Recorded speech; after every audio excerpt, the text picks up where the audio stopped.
Yes, welcome, Kapil, to the podcast. Would Great you to be here. maybe Thank you. just introduce yourself for us so that people can understand why you're here and why you might have something to say about feminine embodiment or in adjacent to the world of feminine embodiment? Oh boy. Okay. So yeah, I'm Kapil Gupta. I have an organization or a coaching company called Nibbana.life. And right now, what I do is I work with people on the masculine, feminine dynamics, relational aspects, and also work with people on the transformational life coaching side of things. Um, my background really, I had a 15-year corporate career.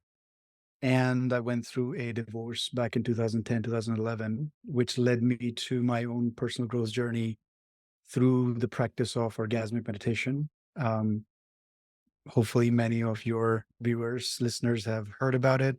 There's a lot of controversy around the practice and organization. And at the same time, that practice really did transform my life in a way that I really got to understand the masculine feminine energies, connection, intimacy, and what does personal growth look like from that angle. And one of the big part of that was for me to really understand who am I as a man in connection with women and with other people generally, and along with that, how our cultural conditioning, call it masculine or feminine conditioning, plays out in our life, and what are those dynamics and how to really get into the nuance of those dynamics and untangle some of these crossed wires. And it has become over the years that was 12 years ago. Um, so that has become like one of my passions. I love talking about it. I love working with people on that topic, um, and really just understand how relationship itself can be a really fertile ground for our personal growth, for our work towards consciousness, whatever you may want to call it. Does that give you Yes, a brief overview? amazing. Thank you for that. I definitely want to talk about orgasmic meditation a little later, but before we get there, one of the reasons I wanted to chat with you, other than your deep knowledge and depth of practice in embodiment and masculine feminine dynamics, is I I work in the realm of feminine embodiment. I work with a lot of women who are working on the skills of contacting their feminine and bringing that more alive in their bodies and their lives. And I think a really common thing that happens is sometimes the pendulum, many women have been for so long operating in this kind of rigid, what I would refer to as maybe a toxic masculine orientation, where they're just constantly doing, constantly being productive, moving in a linear fashion, not being in contact with these flow aspects of themselves. And when they find out about feminine embodiment, what tends to happen is sometimes the pendulum will swing really far in the other direction. It feels so good to be in our pleasure and our creative aliveness and in these more flow aspects of ourselves that we don't want to be in the masculine anymore. We just want to be in the feminine. And I think there's a reckoning or a maturation that happens at some point where it's like, well, actually, I need both. I need skill and mastery with both of these energies and orientations within myself. But I think a challenge is that we have so much habit and pattern and conditioning around the masculine and so much kind of negativity, both within ourselves and from external, that it can be really challenging to develop this kind of more inner masculine part of ourselves as women.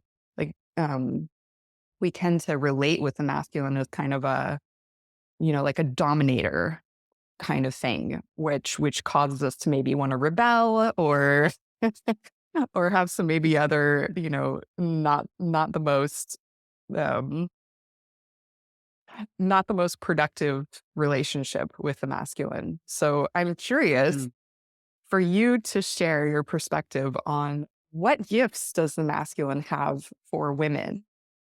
both internally and externally. And maybe we can get into also like what might that journey look like to healing our relationship with the masculine internally and externally. So I know that's like a huge question.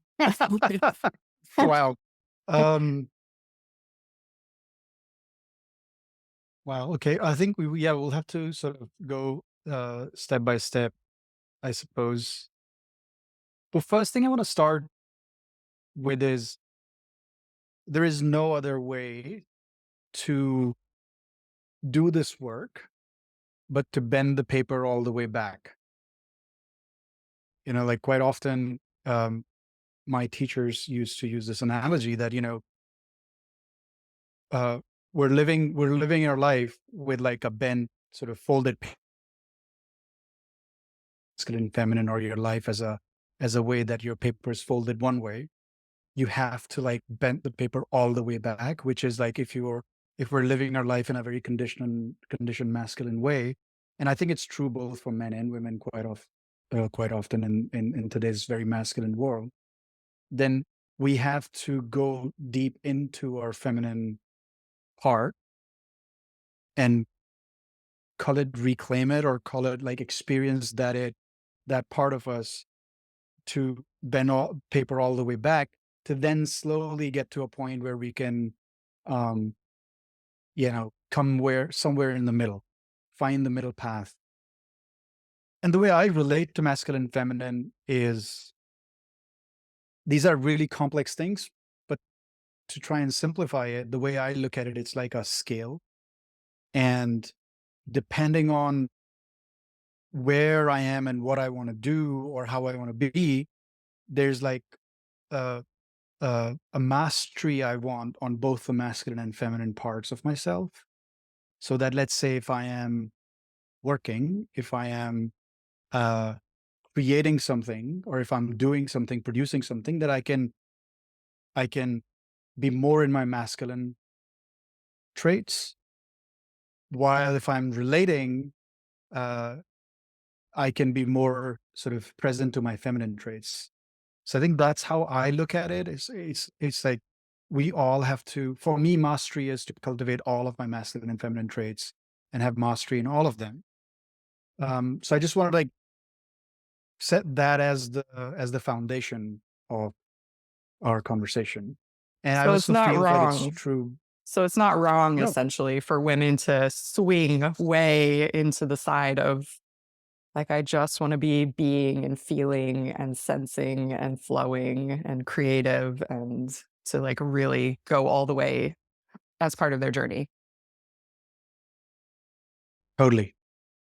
And two things I would add to that is it's quite often journey for men as well, which Mm, which seems weird. However, a lot of the time, men also have hyper masculine or masculine conditioning, where my journey's always been in the last 10, 12 years, where I completely lost touch with my vulnerability, my sensitivity, or looked at my sensitivity as wrong.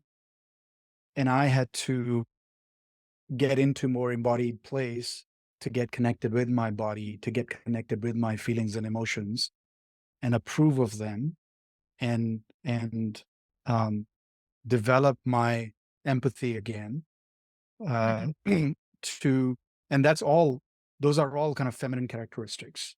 mhm, So for me, I had to go into that space fully to and this can be quite disorientating, right? Like when I first started this work, I started to see where like I couldn't do any masculine things. I couldn't like, yeah, I would go, I would go and book a train ticket at the train station. I would get it wrong.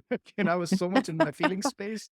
That was a big part of my journey was um, when I started to become more embodied, get more into my feeling and emotional state.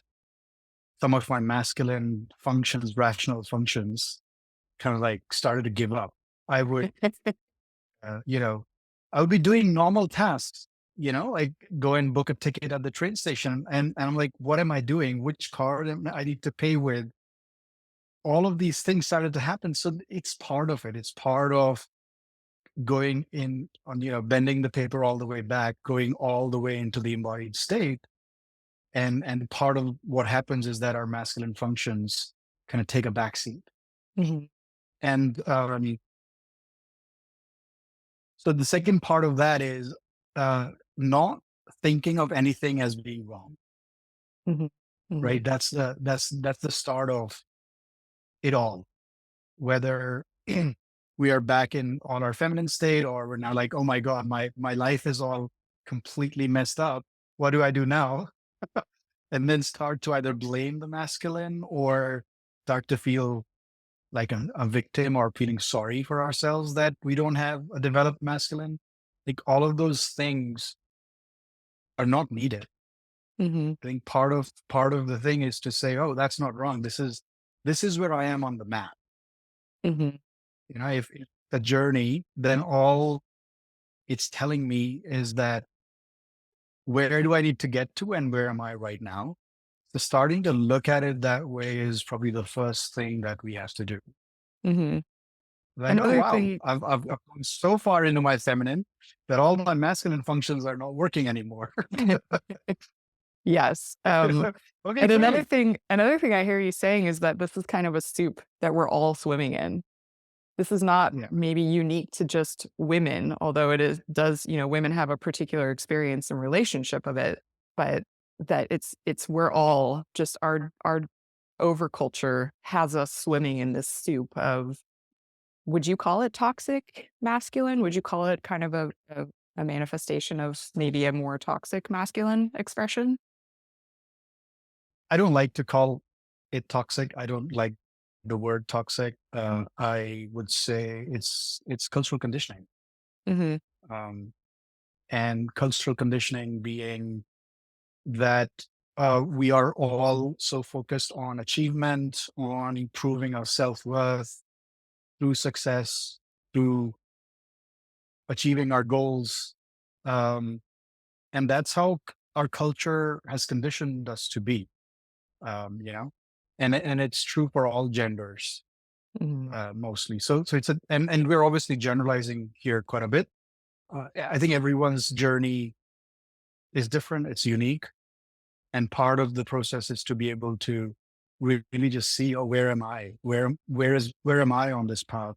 Where's my journey? What is my next steps look like? mhm,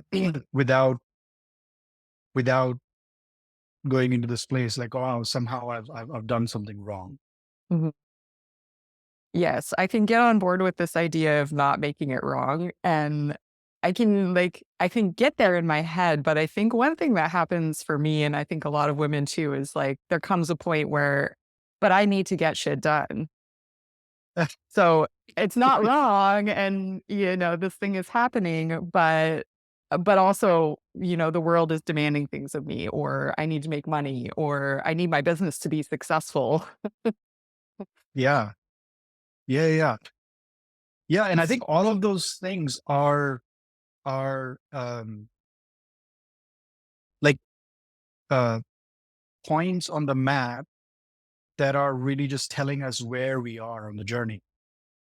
Mhm, You know, um, so if we look at it from a spiritual perspective, ultimately we want to be in a place of like uh, dealing with things or looking at things in our life, uh, feeling all the feelings while keep moving forward. mhm, So the anxiety, the fear, the anger, sometimes even the blaming of the masculine, all of those things are really just signposts. mhm, You say, oh, here are all the triggers that I still have uh, to look at or work on. mhm, It's like this uh, famous saying, the external world is really a mirror of what's happening internally. So if we are getting this anxious state of like, oh my God, I have to get my business up and running, then externally what is being projected to us is really just showing where we are, uh, you know, in terms of our internal relationship between the masculine and the feminine inside us. Mhm. So the world's just like giving us all the things Mhm. that we need to still work on. So let's unpack this a little bit more.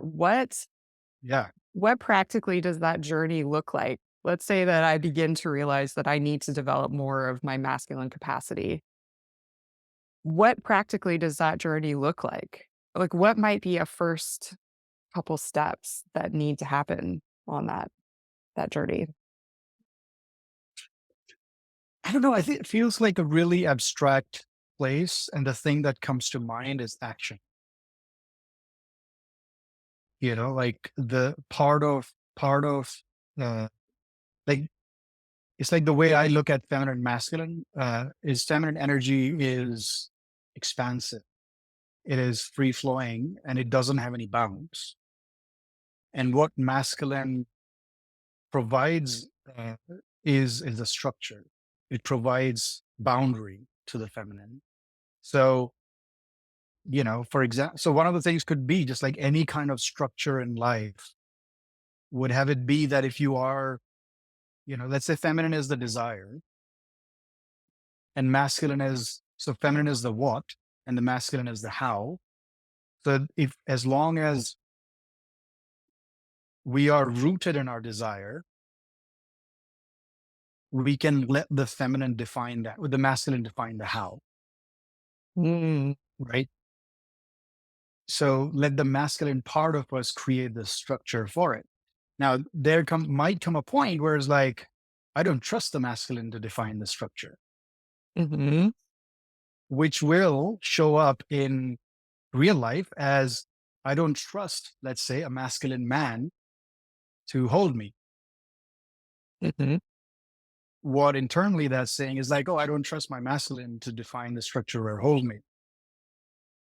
So then we use the external world as a way um, to do the work. To like, okay, what does that mean? Why do I not trust men, or why do I not trust my masculine? And when you start to do the work on that part, and if we can heal that part of ourselves, then suddenly the way men show up in our life are the men we can trust, mhm. I love and we that. can allow them to hold us. And as Mhm, soon as that happens, exactly the same thing happens inside where we start to trust our own masculine and allow it to hold the structure for us, allow it to take the action that is needed in life for the desire to happen, to mhm. materialize. Yeah, I love this. So what I'm hearing is it's feeling into the body. What am I holding towards, for example, structure, creating structure? And if there's whatever is there, you're using the example of lack of trust. Um, it's being with all of the pain of that, not trusting and feeling what are the layers underneath there? What is the ground that distrust is growing from?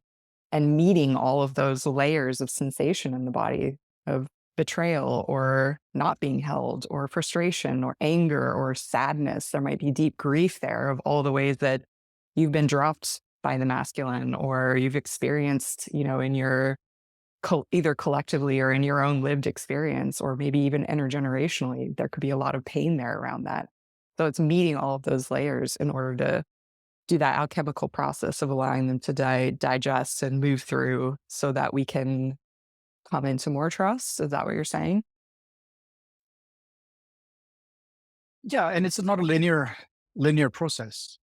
It's it's a feminine path. Mhm. Sometimes it feels like two step forward, one step back. Sometimes it feels like one step forward, two steps back, and that's how it works. What I'm saying is, yes, and you keep moving forward and use self inquiry as a way to continuously examine where we are on the map. Mhm. And famously, one of my teachers used to say, like, you need three things in this kind of work. One is you need um, some kind of practices to do the work. You need some guide so that someone can point to your blind spots and say, "Oh, hey, have you thought about that?" And thirdly, you need a community that you can almost use as a research lab Mm, where people can provide reflections, but where you can actually go and make mistakes. Because one of the things quite often that happens on this path is that we are fearful that if we become a mess, the impact that we're going to have on the world is going to be very ugly. You know, like if I start to work on my boundaries, the first thing that happens is like I start to get irritated as I see that throughout my life, I've been saying yes to the places where I'm actually a no.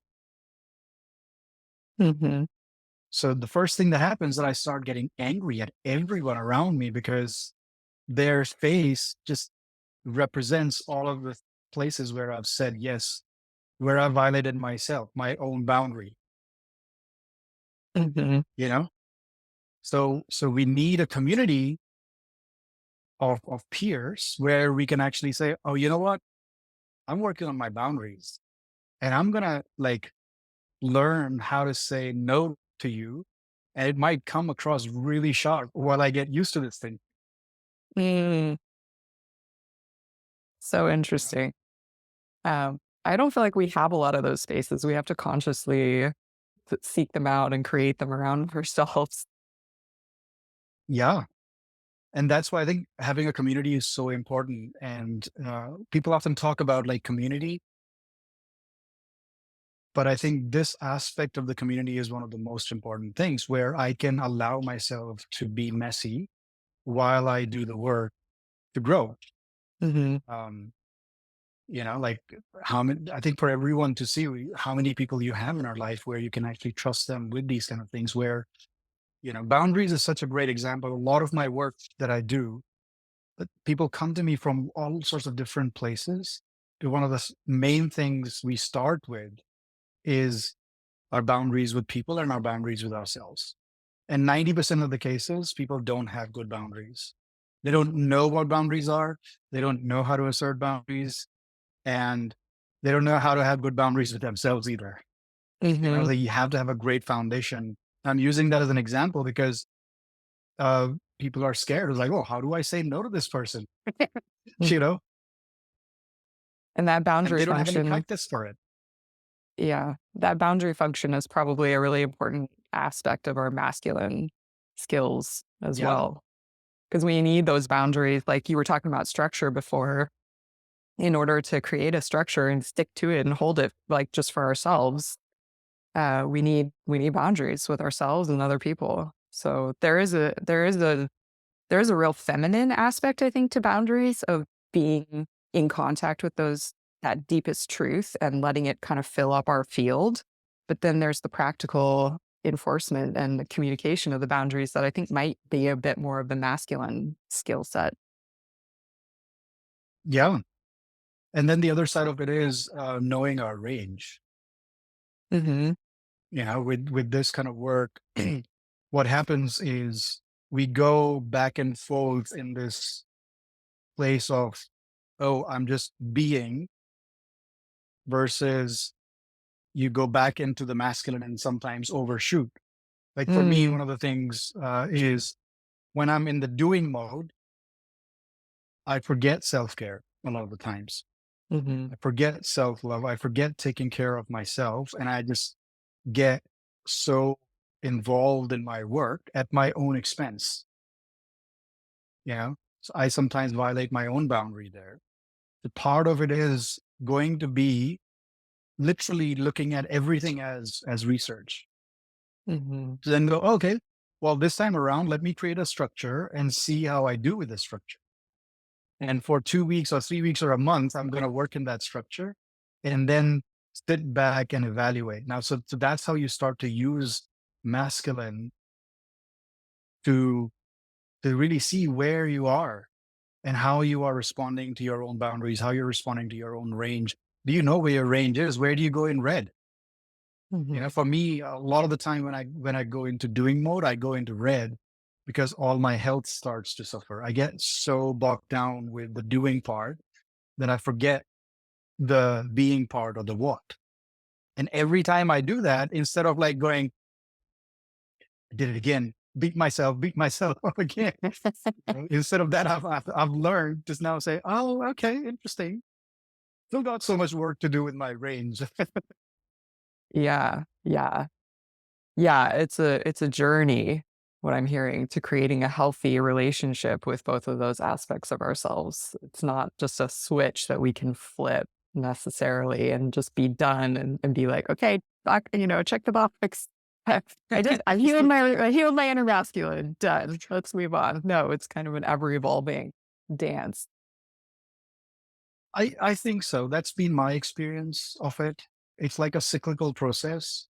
And every time we go around the cycle, we drop some things Hmm. and we build more power. And then we go around the cycle again and we look at, oh, okay, well, this aspect is not needed anymore. I don't need to worry about these things. Or here's the thing that I was resentful about. Okay, I think I'm done with that resentment. I can let go. So it feels like that to me as a cyclical process. Yeah. Um, I don't I don't see it anymore as something that, oh, okay, I've gone down all of the way into the being. Now I can just like do something, and in 6 months' time, it'll just be like balanced. Everything will be cool. If that's the case, then there's nothing else to do. We might as well be dead. Uh, on one level, that's so disappointing, though. See, that's the masculine mind that wants to achieve, That wants to be done and complete. that wants to be done. And part of it is, I think we gotta fall in love with the process. We Mm. have to fall in love with the messiness of it all. I was like, oh, here I go. Cry, cry, cry. you know, oh, here I go again, and be able to laugh at ourselves. Ah, Mm. I think that there's two superpowers on this path. If we allow ourselves to have them, one is curiosity and one is humor. Those Mm. are the only two things. To be able to sort of say, oh wow, interesting. How did I get here?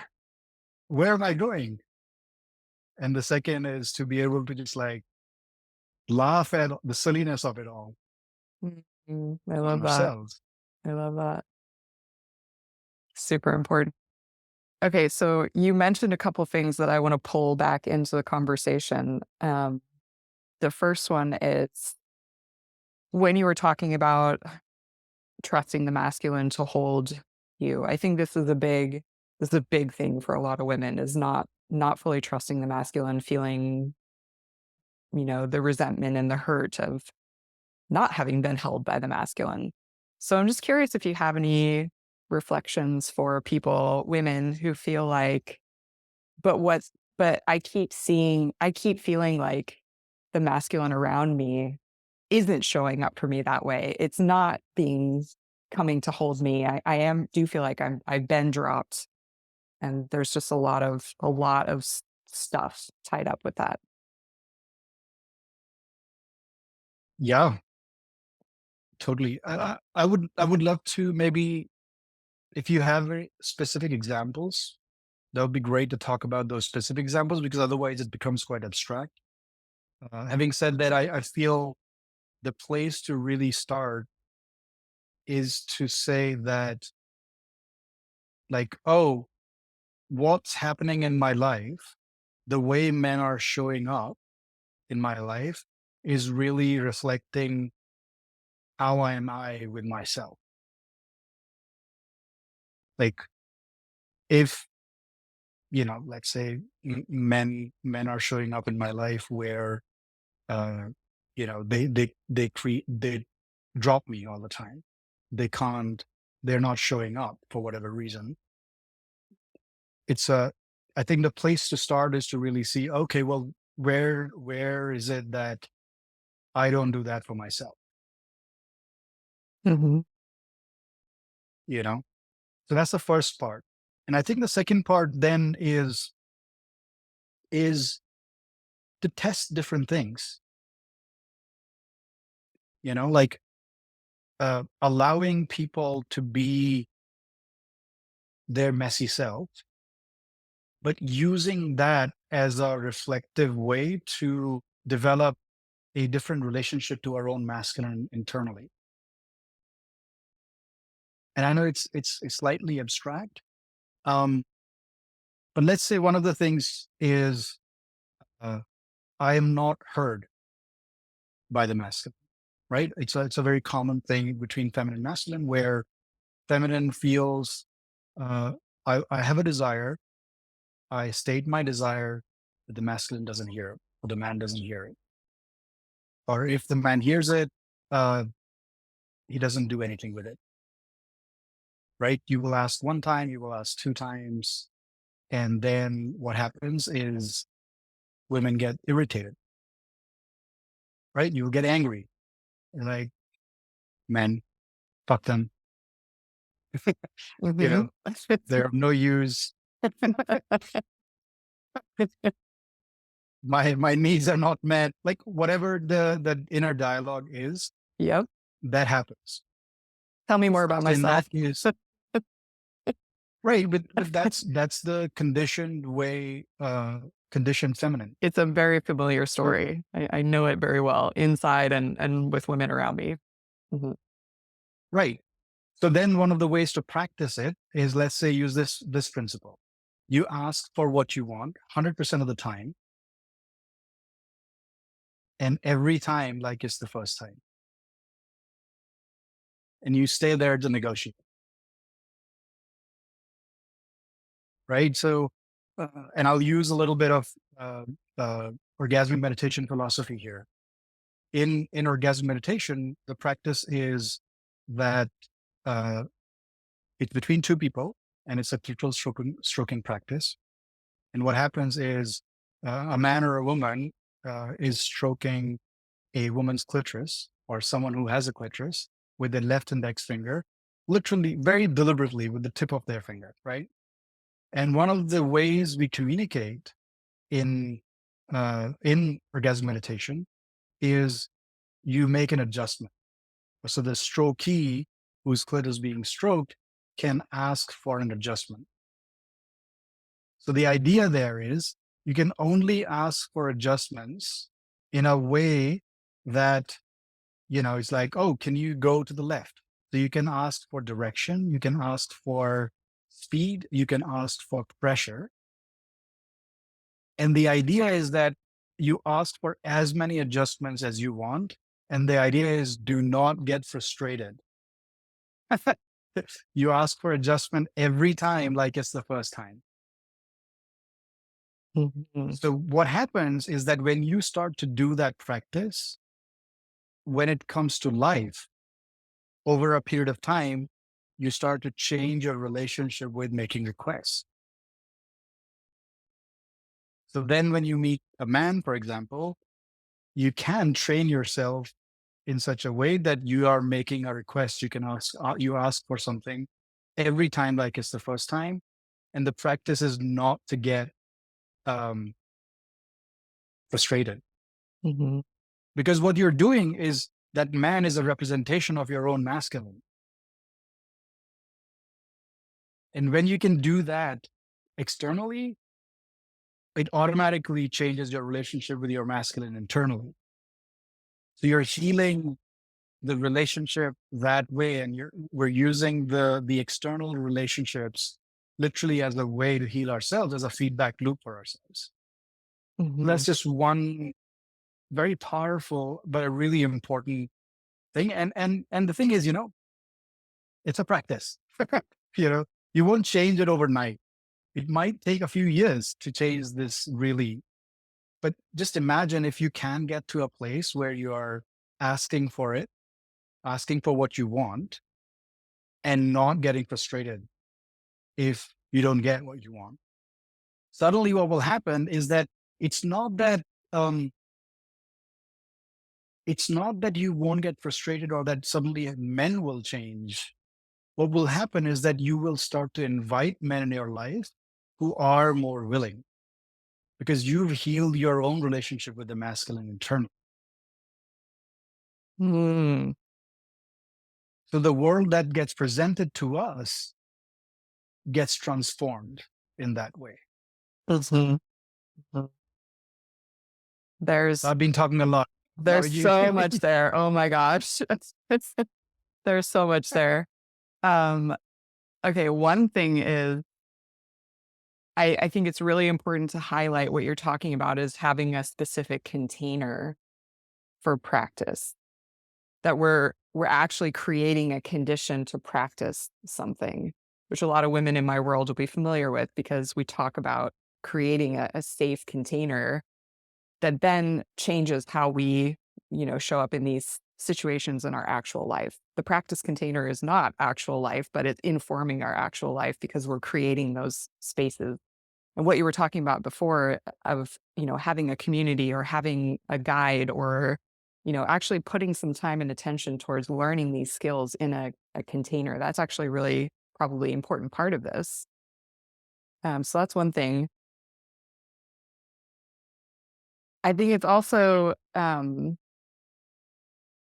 I just really want to really highlight the point of the internal and the external, that it's something that's happening. It's not okay. It's because it's a question that's coming up in my head is like, is it internal work first and then external? But I think what I'm hearing you say is like, it's a dance that's happening where something's happening inside of us, but it's also a manifestation externally. And those two things are just sort of intertwining back and forth with each other.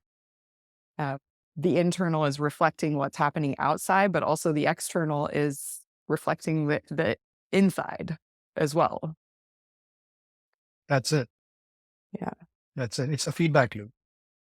Without the feedback loop, we don't know where we stand. Yeah. And that is why I think relating of any kind is so important. And that's Mm. why, as humans, we are connected to each other. We are, you know, w- we can't, there's lots of research now, like, if people are just left to their own devices and left alone, we just die. We Yeah. need connection. We need that feedback loop. And part of it is that I think that feedback loop can be used as a tool for growth.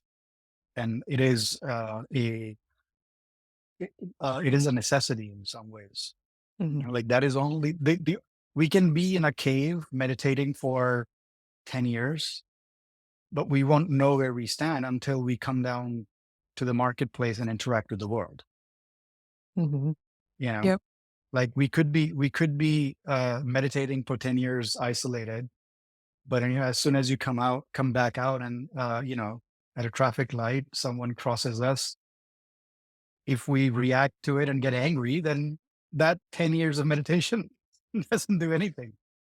Yeah, they say that about going to a family holiday. Your spiritual practice will you never really know how good your spiritual practice is until you go to Thanksgiving dinner. Yeah, exactly. Yeah. And then you can use that as a feedback to say, oh, okay, this is where I am. Yeah. Let's go and do the work for another year and see next year where do we stand. Yeah, so one thing I'm really taking from this is that it is relational. There's only so much that we can do kind of alone in our own space, practicing with ourselves, self-coaching or doing certain practices. That can take us pretty far, but there's a limit to that. At some point, it has to be relational. And especially when we're talking about the relationship with the masculine, we might only want to develop necessarily our inner masculine, but actually that's something that needs to happen in relation with the world and with other people as well. It's not just an inside job. Yeah, I think my belief is that that's the only way Hmm. it can happen. Hmm. And so there's this concept of slow practice and flow practice. The slow practice is, you know, time spent on the mat, meditating, yoga, orgasmic meditation, anything, writing, journaling, whatever that is. These are all our slow practices that allow us to um, let's say, build new traits or change things in us. But the flow practice is life itself.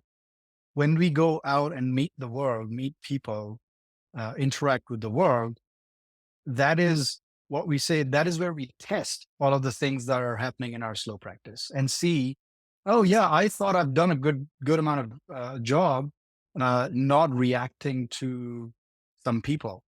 Let's go in and actually put ourselves in the world and see if that is really the case. So then the flow practice like informs where we are, how is the slow practice going, and then whatever shows up in our life, then we take it back to our slow practice. It's like, okay, well, yeah, I thought I had done this work, but no, hold on. I got reactive again when he looked at me in this kind of way, or when he didn't respond to me. All right, let's go back to the mat and work on this again. Hmm. See what are the nuances that we still have to work on. So that's how I think the slow practice and the flow practice are always coexisting and create that feedback loop. Hmm. Hmm. Yeah. Thank you for that. Another thing I wanted to pull forward that you had said earlier was about the gifts of the masculine. So, you mentioned that the feminine loves to be contained by the masculine. So, I'm curious if you want to share with us what do you feel like why should we be interested in developing our masculine? What gifts are there for us internally and externally as women? Contained, such an interesting and triggering word, I suppose, for people. I could imagine women getting triggered by that word. Contained. Nobody contains me. Well, okay, maybe you use the word held, so maybe that's a more I would accessible say word. the way I look at it is creation, any kind of creation can only happen when both the masculine and feminine exist. Like we talk about these aspects separately just so that we can maybe in our limited mind we can understand them better, but they just like in reality there's no way for them to sort of exist separately. There's always masculine and feminine coexisting. And so the way I look at it is like river and riverbank. The feminine is the river, riverbank is the masculine. So without the riverbanks, a river won't exist. And without the river, riverbank has no purpose, you Mhm, know? So, so containment or being held in that way is that feminine energy is the most powerful without bound energy. It doesn't have like a value system. It's not positive or negative. It's just boundless energy, you know. And it's the masculine when the masculine meets the feminine. That is how we can. It's a dynamic dance, and that is what creates things in the world. mhm, Is how I see it. So containment. Um, you can call it containment. You can call it. I love to call it as a dance. And I think what happens quite often is that um, certainly from a masculine perspective, when we are not able to meet the feminine, what happens is that we either let the feminine squash us and we acquiesce, the masculine acquiesces, and then the feminine is all over, and then feminine doesn't have any way to be bound, and feminine gets, first of all, I think fearful because can't feel any boundaries, and then it results into all of the anger and frustration that, hey, where is the masculine? I don't feel it. um, or the other thing that happens is that masculine doesn't know how to dance with the feminine energy, and it squashes, overpowers the feminine energy in and that is, neither of those places are good for any kind of creativity, any kind of dance, any kind of relating. Um, I think the ultimate place is that we want to learn how the feminine force can be out more and more powerfully without any inhibition, and the masculine can meet that powerful force with equal um, power, and then we can co-create Mhm. externally as well as internally. Yeah. Uh, So the dance is already happening. It's already happening. It's just up to us how we wanna be in relation with that. It's not like we can yeah, choose not to be in relationship with the masculine internally or externally. It's already happening. It's just, are we having a good time or not a good time? yeah, yeah. Yeah, I think so. I think we can. Um, it is, yeah. What kind of relationship do we have right now? yeah. And I work with a lot And of powerful that's women who I think get into that orientation of like, well, I'm so powerful, let's just go and I'll just do it myself. And, the men around them are, I think, in sort of a tough position now because they've all been told, well, support your woman to be powerful. Like they almost just want to get out of the way. But the effect of that is I think exactly what you're saying of that feeling like there's nothing there to push against and I'm the one and I'm just going to do it. And then there's like resentment and anger and frustration that builds up, as well as just getting tired within ourselves as women and feeling getting dry, because we are constantly stepping into that masculine orientation and feeling like, well, nobody else is going to do it. Nobody else is strong enough. I'm the strong one, yeah, so it's up to me. yeah. I think that particular piece is really interesting and complex on its own, uh, because there's so many different cultural conditioning wires, cross wires entangled inside of that piece. I feel because um, I think one of the things I have learned is um, like the feminine trains the masculine in how to be uh, with her, um, and like for example, the earlier example I used, in asking for what you want 100% of the time, every time like it's the first time, like that is how the masculine gets trained in how to be with a woman. And I think there's probably this idea of, "Well, I'll do it myself." Self-sufficiency is, I think it's part of it is a trauma response. It's like, I can't trust anyone. And then the other side that comes quite often I see is like when I say the thing like, "Oh, it's actually women have to train the men around them." Quite often, I get the response like, "Here we go again. We Mhm, have to do all the work." mhm. Right? And yeah, it's a really tricky place where I'm not suggesting that men don't have to do their own work. I think we both have to do our work. And then there's a place, I think is an example that I have seen often is, let's say feminine is the what and masculine is the how. And for this intents and purposes, women embody feminine and men embody masculine. So in that way, the what, the desire, the feminine is the desire, and the masculine and men uh, are the how and how to make things happen. In that particular lens, the way when we look at that lens, um, men are really, really dependent on women to let us know that we can feel the desire, that our intuition when it comes to desire is correct.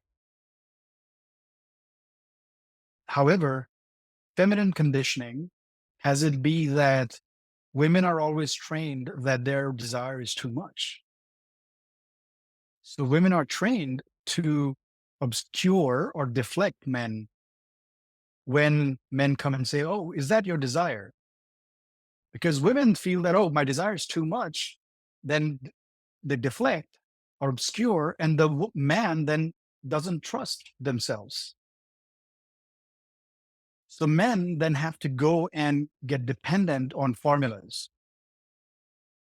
And that is what the conditioned masculine is. Like in our culture, the over hyper dependence on formulas, on tips and tricks, and give me 5 steps to this is a direct result of that. Is a direct result that men do not trust their own sense of I know. So what we do is we overcompensate. We're like, yeah, I know, of course I know everything. One of the big things I learned is like with me, my partner, I realized that I was always, if she says something, I'm always like, yeah, of course I know. There's this like, bravado, this extra thing that she can ask me anything about rocket science and I have no idea. But my first response is, of course I will know, because my identity as a man is defined by how I perform, how much I know. Because if I don't know, then straight away I'm not good enough. I am not enough. I'm not worthy. So that is kind of like the lock we are, the man and women, or the masculine, the feminine, the conditioned masculine and feminine is in, where feminine is continuously like, my desire is too much, and I'll obscure and deflect. And then the men go in and it's like, oh, I need to know everything.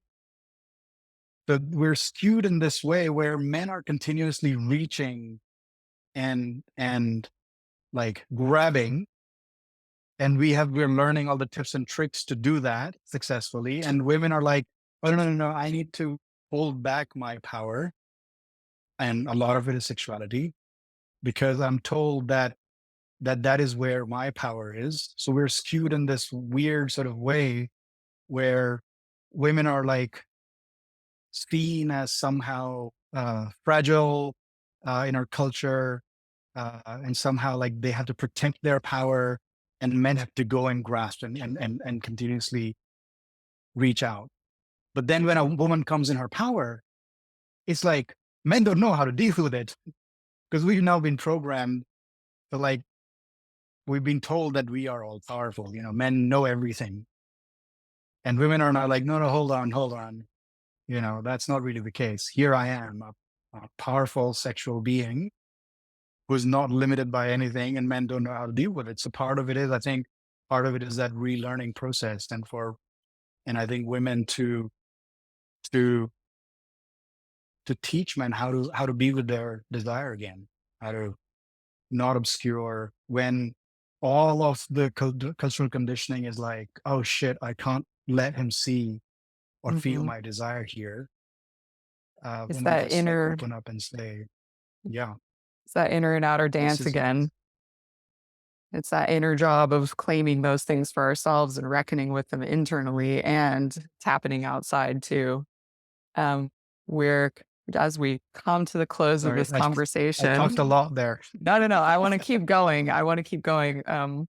We are at our time limit, but I do want to keep going. So maybe we could do part two. But I just want to pull forward something you've been talking about at a few points, which is the feminine comes first. And we talk about this in my work, depth and then direction, in this orientation of like, you said feminine comes first, but I think one thing that you're talking about here is with all of this masculine stuff, that masculine arises in response to the feminine. It arises in service.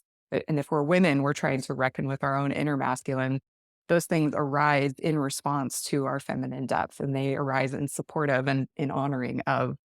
And that can, again, with this inner outer dance, that can be what's happening outside too, and something we need to work on externally as well as internally. So I love all of this conversation. I want to talk about more about orgasmic meditation, but we didn't really get to that juicy bit. But I feel like so many important points here. How can people get in touch with you? So if people are like, maybe they have a relationship that they want to do this type of work and they want to explore, or they want to get more coaching on inner masculine, how can people get in touch with you? Yeah, my website is Nibbana, Nibana.life. That's probably the easiest way. people can get in touch, or maybe we can put my Instagram handle on in the show notes, which is Caps Gupta, KAPSGUPTA. So Yes, we'll get two all of your ways info for in the people to show get in touch. Yeah. notes for people. And what would you like to leave us with? Is there any piece of wisdom Oh, or wow. I think quite often people get this weird idea of when we talk about masculine as in the service of the feminine. Um, the way I look at it is like the feminine is our intuitive mind and masculine is a rational mind.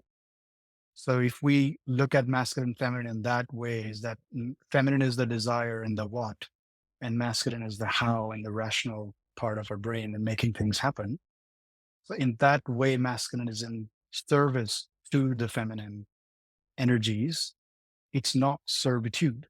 It is in service. And in that way, if we lead with desire, if we lead with intuition, you can have this 51-49 relationship between feminine and masculine.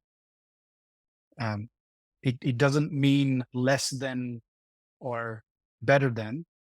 It is more like how do we have this dynamic dance um, between the masculine and feminine, because that's where we feel most alive. Mm, love it. Thank you so much for this conversation. Yeah. For Thank you for having me. It was such a amazing. gift. Yeah, so fun. All right. Bye. Bye.